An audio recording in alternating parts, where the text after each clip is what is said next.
Thank you so much for your time. Daesh has stepped out its attacks in Afghanistan, and Taliban are saying that they are fighting against them and they are able to get rid of them. Do you think they have the capacity or capability to do so? I don't think so. And I think recent events, the horrific attacks at various mosques targeting minorities in Afghanistan, is illustrative of the fact that the Taliban does not have control of the situation as it relates to security in the country, and that the group ISK or Daesh K has free reign to carry out wanton attacks against Afghan civilians. So the Taliban has to do better. They haven't proven yet that they're able to govern, and they have a long way to go. And it's unfortunate that we're in this situation where a group like ISIS may be able to become more resurgent in Afghanistan. So I'm very worried about this.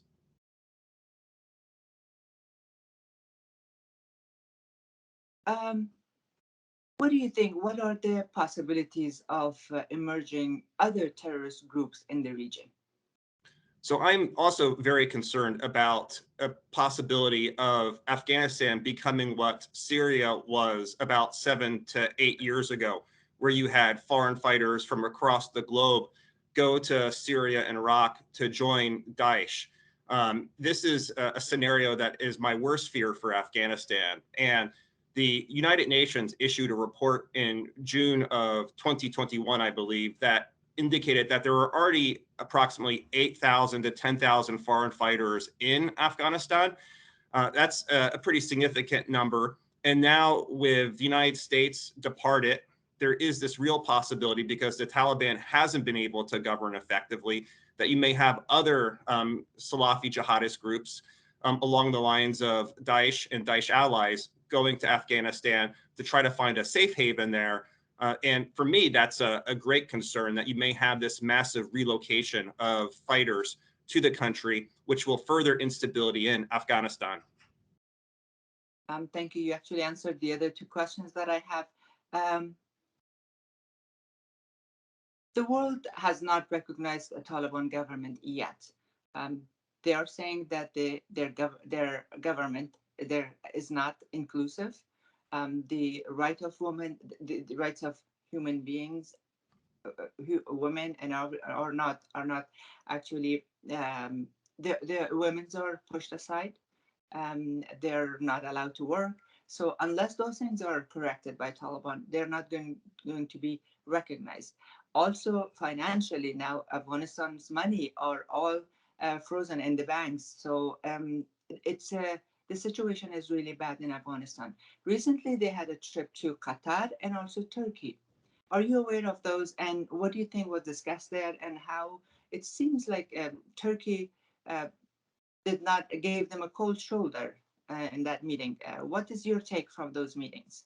Well, interestingly enough, on my flight from Doha to Istanbul, because I was overseas recently, the acting foreign minister for the Taliban was sitting adjacent to me. This is acting foreign minister Mutaki. And in that flight, he was on his way to meet with senior Turkish officials. And I think some of the pictures coming out of that meeting are quite stark. You had the Turks on one side of the room, and then on the other side of the room, you had the Taliban. And in the room, you had the Turkish flag, but there was no flag representing the country of Afghanistan. And I think that really says a lot about where Turkey is in the context of acknowledging the Taliban as the governing entity in Afghanistan. I think Turkey and other countries are saying more needs to be done, that the Afghan Taliban has to recognize women's rights. They have to recognize the rights of minorities. They need to form an inclusive government. And to this date, while you have some senior officials within the Taliban saying that they're going to do these things, we haven't seen them actually act. Words aren't enough. It's time for the Taliban to actually follow through on some of these commitments that it agreed to in the peace agreement that it achieved with the United States. So at this time, the international community should continue to press the Taliban, should continue to have those assets frozen so they don't go into the hands of the Taliban until the Taliban actually shows real gains in allowing for women to go to school and to allow for minorities to have full rights. Until that happens, I don't think the international community is going to recognize the Taliban as the government in Afghanistan.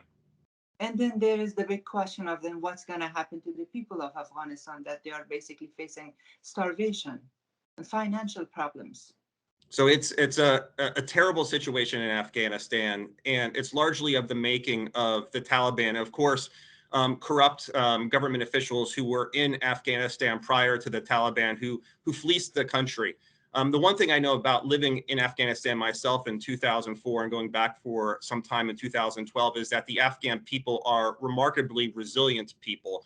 But we need the international community to step up. We need humanitarian organizations to continue to try to provide for the needs of Afghans, because it's going to be difficult until the Taliban makes improvements that allow for financial flows to go into Afghanistan more smoothly. And that's why it's incumbent upon governments like the United States government to create licenses and exemptions to allow for certain kinds of activities to happen in Afghanistan related to humanitarian aid. That aid needs to go directly to the Afghan people. It shouldn't be passed through the Taliban. And the international community needs to make strides to ensure that that aid gets to the right people at the right time. What kind of role Pakistan can play in this situation? Can Well, Pakistan push Taliban to do what the international community wants them to do? let's hope that the government of Pakistan plays a more helpful role than it has over the last 20 years, where Pakistan has actually provided support to groups like the Haqqani Network, who were instrumental in causing instability throughout the country. I believe that the government of Pakistan has been saying the right things about trying to do right by the Afghan people. But again, this is another example of actually real action needs to come forward by the government of Pakistan, and to actually use the levers that they have, which are pretty significant, especially over the Haqqanis, to do more until they actually exert that leverage in a positive way that will help the Afghan people. I don't see Pakistan playing a positive role. So they're really going to have to step up and change the way they operate in Afghanistan. And it's unfortunate because Pakistan does have a great amount of influence over this situation. It's going to be also incumbent upon the international community to press Pakistan to do the right thing. And that could be through any number of ways: financial, political, diplomatic. And let's hope that Pakistan does play a more constructive role than they have over these last 20 years. You mentioned Haqqani. Right now, they're saying that at least 17 people of the cabinet of Taliban or government of Taliban are those people that their names are in the blacklist. So what are the possibilities that this government would be eventually recognized by an international community? It's going to be really difficult for the international community to recognize the current construct of the Afghan Taliban's government, because it does have a number of individuals who are labeled as terrorists by the United States, to include the acting interior minister, who is on the rewards for justice list. That's a pretty significant issue. And that's the most powerful ministry in Afghanistan right now. In fact, they're issuing passports at this time. And that's really disconcerting to me, that you have essentially an arch terrorist creating passports. That is really problematic. And of course, the acting foreign minister, who I sat next to in that plane from Istanbul, or from Doha to Istanbul, Foreign Minister Muttaqi, he's on the United Nations list, for instance, the 1988 Sanctions Committee. So it's going to be really difficult for the world to recognize these individuals as being individuals who are trusted interlocutors, unless they do quite a few things to change the way that they've acted in the past. If they go back to the ways they've acted in the past, they're not going to be recognized. And to be recognized, to come off of these lists, because they want to be removed from these lists, they're going to have to do multiple things, starting with becoming an inclusive government. And again, like we've talked about before, ensuring that women have rights, that girls can go to school, and that the Taliban doesn't govern like they did 20 years ago. They need to actually have a profound shift, or the international community is never going to recognize them. Mm-hmm. One last question. How do you see the future of Afghanistan under the rule of Taliban?